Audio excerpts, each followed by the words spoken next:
Ow. What's up, everyone? Punchy back with Higurashi When They Cry, Chapter 2? Not Chapter 2, Chapter 3, Higurashi. Yeah, I gotta get used to that. Well, we are back, and last time we were talking about having a bento contest?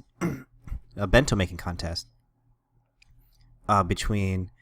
it technically is all of us, but it started because I was bad-mouthing Satoko, and everyone kind of jumped in because Punchy was being kind of a dick, and he dug himself a hole saying he was going to blow them out of their shoes or socks or something like that. Also, there's some second recording in a day because even if it's like the boring... Well, I always call it boring because the rest is always so exciting. But it's something new. It's going a different way. I'm just already interested. Michan, that's how terrifying. Everyone went pale and gasped at how truly terrifying the punishment game was. Chi-sensei is such a maniac about curry that she'd risk her life for it. And to go up to her and start saying bad things about curry? What kind of fate would await us? Just trying to imagine it was scary. As everyone looked blankly amazed at the terrifying punishment game, Rika-chan spoke. Tomorrow's contest will be decided by skill. Rena and Mion and Satoko, everyone nodded deeply in agreement. Although Punchy-chan's problem might be his own dinner tonight rather than tomorrow's bento. Oh ho ho ho ho ho. Ha! How disappointing that you can't witness what an amazing dinner I'm gonna make tonight. I'll let you have a glimpse of it in my bento tomorrow, so look forward to it. This is quite a lot of grandstanding. You do know what will happen if you come to us with something terrible, right? I just can't wait. How much trouble you'll be in with Chi-sensei tomorrow, Satoko. No one who laughs like that ever ends up well. Yes, I can't wait either. To see you, Punchy-san, groveling before her and begging for forgiveness. Saying it all with tears streaming down your face. Yes, I can just see it now. What was that? Yank. Stretch. Both of us, on the verge of tears, pull each other's cheeks. Stretch. Trying to muster all your desperation by placing yourself in a predicament. Punchy-chan, that's so manly.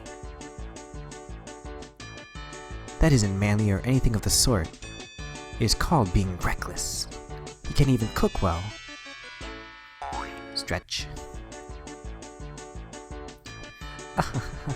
Rena believes in you.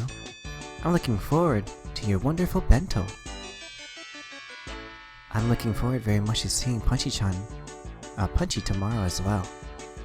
Their expectant gaze were painful. I was just trying to tease Satoko a little. How did it come to this? Damn it, Punchy.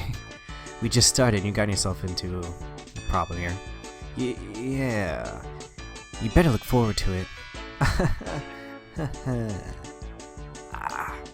How am I able to say such reckless things? I'm being so unreasonable. What the heck is going to happen to my dinner? And the bento shut on tomorrow? No, more importantly, if they make me say bad things about curry to Chi-sensei's face, what'll happen to me? The extreme contrast between my outward bravado and my internal screaming continued as the hot and humid June afternoon dragged on. Oh gosh, let's see how this goes. Let's see what's new and what's happening. That entire day, up until school was over, the whole time, my meal tonight and my bento tomorrow were the only things on my mind. And now that I thought about it, It made Mom seem amazing for planning 3 meals every day for the year. I've complained before about having the same meal in a row once in a while, but now I know how rude that was. Yeah, Punchy, don't be so ungrateful. More importantly, what am I gonna do about the punishment game tomorrow? And besides that, what am I gonna eat tonight? Oh. Punchy-kun? Punchy-kun? Huh? Oh, sorry. I was just thinking about some stuff. About what to make tonight? Or about the bento shot on tomorrow? She hit the mark and I couldn't find anything to say. And my facial expression made obvious the fact that she hit the mark. For tomorrow's showdown, I think that if you do your best to make a bento, you'll be fine. There's nothing superior to a bento you tried really hard to make all by yourself. Tomorrow's showdown is one thing, but what about dinner tonight? I might suddenly get food poisoning. I couldn't make any more bluffs. I exaggeratedly drooped my shoulders and heaved a sigh from the bottom of my gut. Rena laughed in a shrill way when she saw me do that. Punchy-kun, you don't have any confidence in your cooking at all, do you? So I've been found out. Ugh. If it looks like you can't do it no matter how hard you try, you can always give Rena a call. Really? But only if you try really hard first, okay? You can't rely on others without first struggling yourself. Rena seemed naive, but sometimes she was instructive. She didn't just spoil people unconditionally. Rena always seemed like an adult at these moments. If I absolutely can't do it, I'll call you. Though, the chances are extremely high. Go for it, yay! You are grandstanding so much to Satoko-chan that you have to try your best. Hey, about Satoko, how good is she at cooking? Hahaha, she's at least better than you. Ooh. Shots fired. That was so direct. It hit me pretty hard. You were making fun of her a lot too. Maybe you should have to struggle just a little, huh? Rena, you're pretty mean. Rena isn't all cute. Now I'd provoke Satoko that much. I couldn't just make some crummy bento. I couldn't believe how loose-lipped I am. Okay, bye. Good luck. On the cooking, show everyone that you can do it if you really try. Yeah. I waved my hand absently in response. Leaving me with my words of encouragement and a few pieces of super beginner advice, Rena disappeared past the trees. Punchy. Alright. You can do this, man. Just flip on the Food Network. We'll pick up some ingredients on the way home, and we'll be good. We'll be good. No red bean ones, though. Still not over those.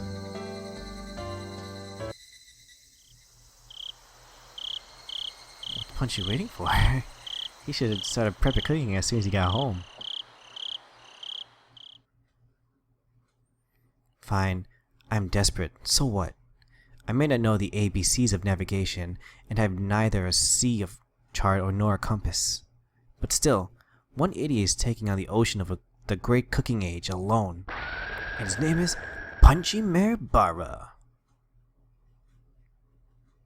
Let's go. Time to cook. My enthusiasm is peerless. If energy and recklessness was all it took, I could take over the world. However, there are plenty of things in the world that can't be achieved with resolution alone, and cooking was probably the top contender. Therefore, even if we're hastily prepared knowledge, I wanted something to help me. I made my mind and fished through the kitchen cabinets. I was on the hunt for a cookbook. My mom should have had a few of them. For a complete amateur like me, the first thing I needed was information. Just like he who had crossed the oceans needed a compass. For me, a cookbook was absolutely indispensable. Oh, here's one. Its worn out, wrinkled cover made me feel somehow reliable. Well used? Okay. As long as I've got this, well, it's easy to give a shot than thinking about it, right? Anyone who can concoct the taste of a gourmet chef as long as they have a cookbook. No, anyone can concoct the taste of gourmet chef as long as they have a cookbook. Cookbooks are great. And as such optimistic thoughts filled my chest, I flipped through the pages. However, whoa. It played with technical terminology like toys. I just couldn't see how to actually make things. You knew it all along, Punchy Maribara. If anyone could make delicious food just by reading a book, then there would be no such job as a gourmet chef in the first place. First off, it calls for 3 teaspoons. But which spoon is that? Oh, Punchy, come on. Basics, buddy. And it keeps saying to use however much you like. How much exactly are you supposed to use? Stop using such obscure expressions. Strain out the water in a colander. Add salt and pepper to taste? What the heck is a colander? And strain it out, like stretching. You can't stretch water droplets like meat. Oh gosh. And besides, how much salt and pepper is that supposed to be anyway? Aren't there any beginner-friendly guides in here? It won't do you any good to yell. Cool off, Punchy Maribara. Think calmly. For now, I'll leave the side dish until after. The rice is more important. Have to cook the rice or I can't start. I know a little bit about how to cook rice. I didn't cook it with my camping kit when camping all the time for nothing. I'll wash the rice. That should be enough water. And which is it? Is it this button? Oh, the lamp turned on. Yeah, fully automatic rice cookers are one of the 3 sacred treasures after all. Now, pleased by the rice cooker set, I pulled myself together and decided to take on the miso soup next. The miso soup I made at day camp was all that instant kind after all. Well, it would be fine if I just melted the miso into hot water, no doubt. I'll boil the water and put in the miso. Huh? How much should I put in? Let's see here. Use the proper amount according to the number of people and your tastes. Enough with the vague expressions. Fine. Then I'll put in the proper amount. I crushed the bag of miso into my fist and put half of its contents into the pot. Was this really okay? Maybe this was a little too hearty. They do say miso soup is best when it tastes strong. Come to think of it, my mom's miso soup is a little thin. Maybe I'll like it better with this much in it. I said it aloud as if trying to convince myself. Then, convinced by my own words, I nodded to myself. Alright, the rice and miso soup were probably fine. Next, the side dish. But what should I make? Something I could make that would add color to the meal. That's it. Why don't I stir-fry some vegetables? You can eat vegetables raw too, and they won't die just from a little bit of fire. I was so cute then, not realizing that the level of my thoughts had fallen from what will look great in a meal to what would be easy to make. There were quite a few vegetables in the refrigerator. What kind of vegetables go in a stir-fry? Bean sprouts? Cabbage? Chives? Onions? Can you put cucumbers and lettuce in? For now, I grabbed my nearby cutting board, cutting them into chunks, and tossed them into a wok. This has gotten pretty exciting. Is the true worth of men's cooking? Hey, this is actually getting kind of fun. All of a sudden, there was a pile of vegetables in the wok. Alright, next is the salad oil. Glug glug glug glug went the salad oil. It'd be more exciting if I filled it to the brim. Whoops, a bit leaked out. Well, no point in worrying about something so minor. The great Punchy Maribara's cooking is exciting. Okay, let's turn on the heat. Whoop. Oh god. The salad oil filling the wok to the brim caught fire and flames reached up to the sky. Amazing! Maybe I can be an Iron Chef too. What if I'm really good at cooking with fire? Those words were spoken by delusion. I was saying something outrageously careless. When the words came out, they sort of convinced me. Yes, I'm an Iron Chef. Ow! Right as the crazy pillar of flame started to burn the ceiling, I finally realized that the fabulous cooking before my eyes had culminated into an actual life-threatening disaster. Wait. What? Could I have been doing something insane? The force of the flame grew stronger and stronger. Wait, what? What? Gah! What in the world are you doing? You must stop the flames this instant. Kerthwack. Somebody forcefully struck me in the back of the head. Who was that? Oh, when I turned around to see what was going on, to my surprise, I saw Satoko and Rika-chan there. Eh? Satoko? Rika-chan? Oh, are they all there? As I stood in the wonder of their unexpected entrance, Satoko shoved me out of the way and turned off the gas. Then Rika-chan got a towel, soaked it in water, spread it out, and placed it over the pot. She continued to soak more towels, put a second on, then a third. On a whole bunch were piled on, the fire finally stopped. All of it had happened in a few moments. Thank God they came to check up on you. Having avoided a huge fire by a hair's breadth, the thief was gasped for air. Wait, what are you doing in my house? You're trespassing on private property. Yes, well, Punchy-san, you've been caught red-handed in this act of arson. It was just about to turn into a huge building fire, wasn't it? It would be very, very sad if Punchy was homeless after this. After pretending to be an Iron Chef, I finally began to take in the situation. So that was really about to set the house on fire? Is that not obvious? Just look at it! The ceiling is all sooty. Is that a word? Is it not? Chimneys are the only things that should be sooty. Satoko was seriously mad at me. Maybe they saved my life. According to what they said, I was so absorbed into my fiery cooking that I hadn't noticed when Satoko and Rika-chan rang the doorbell. But they could tell someone was home, so they came in to check. Thank goodness they did. If Satoko and I hadn't come, the fire engines would have been going wee-oo right now. Punchy-san, do you understand now how serious this was? At some point, I had sat down on my knees as I listened obediently. I'm sorry. You two saved my life. We thought we would come and see what a fabulous dinner you made, but as we thought, it's a mess. At this rate, we won't even need to look at your bento. You're mean. So you and Rika-chan came all this way just to see what I'd make for dinner?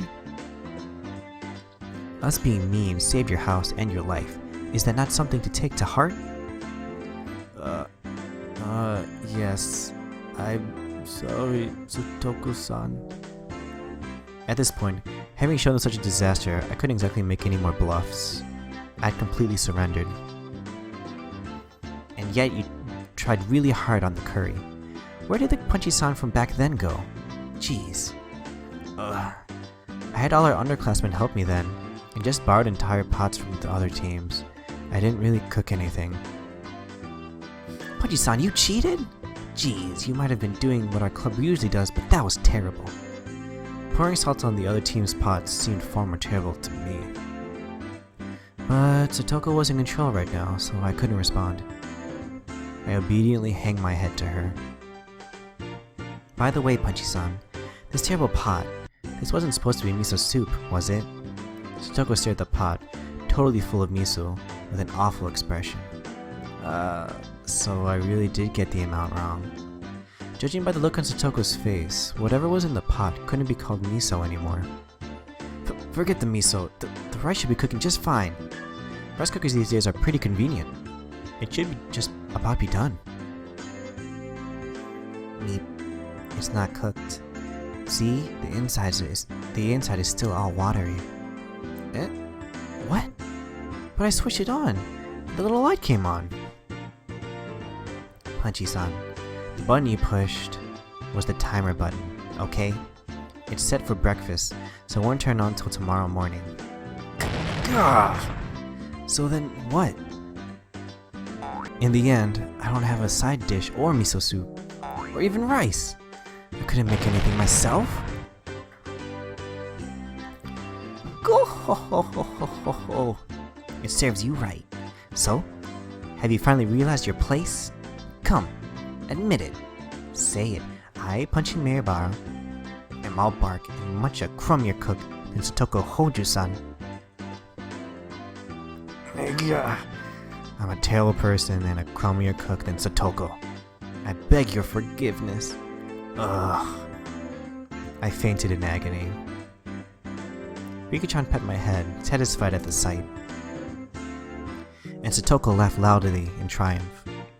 Ugh, I've completely lost. Well, at least this time, Punchy just admitted instead of trying to dig himself even further. In the end, I talked big but couldn't make a single dish adequately. At this rate, I'll go without dinner. And tomorrow morning, no breakfast and no bento for lunch either. I didn't know how many days it would be before my parents returned, but at this rate, without a doubt, I'll starve to death. Meep. Of course, I have no bento tomorrow either. Meep. And I'm sure to get punishment game tomorrow. Go! Meep. Rika-chan kept patting my head with a smile on her face that couldn't possibly get any bigger. Satoko, completely appalled at how unsightly I looked, heaved a heavy sigh. Adult men are just so pathetic, aren't they? Come on. Please move yourself out of the way.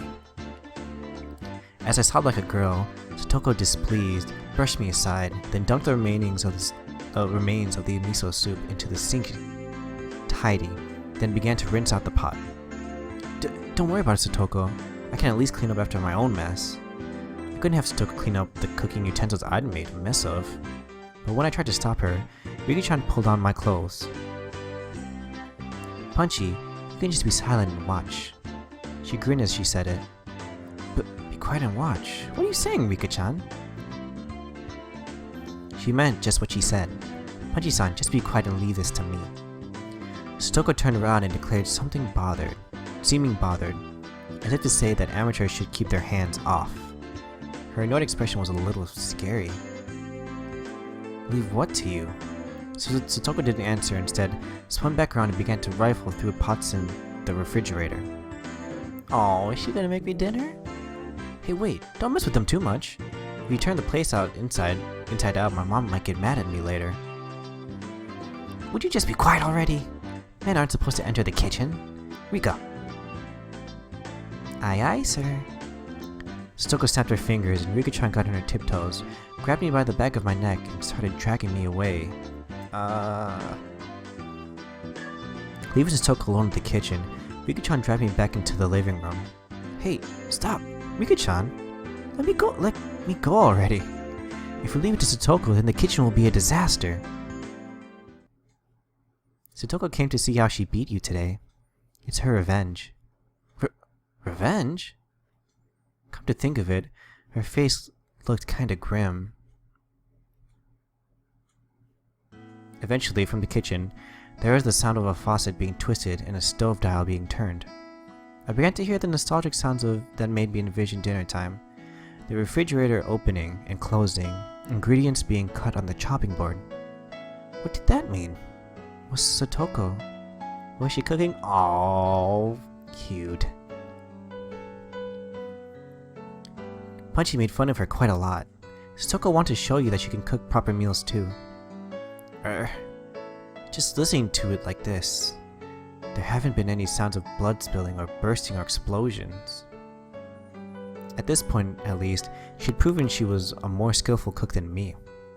In the cooking showdown with Satoko Hoju versus Punchy Mirabara, it looked like the victory had already been decided. Alright guys, I think we'll end it for there today. The next video we can check out Satoko's awesome cooking. This is cool. You know, I know that this is kind of Satoko's chapter.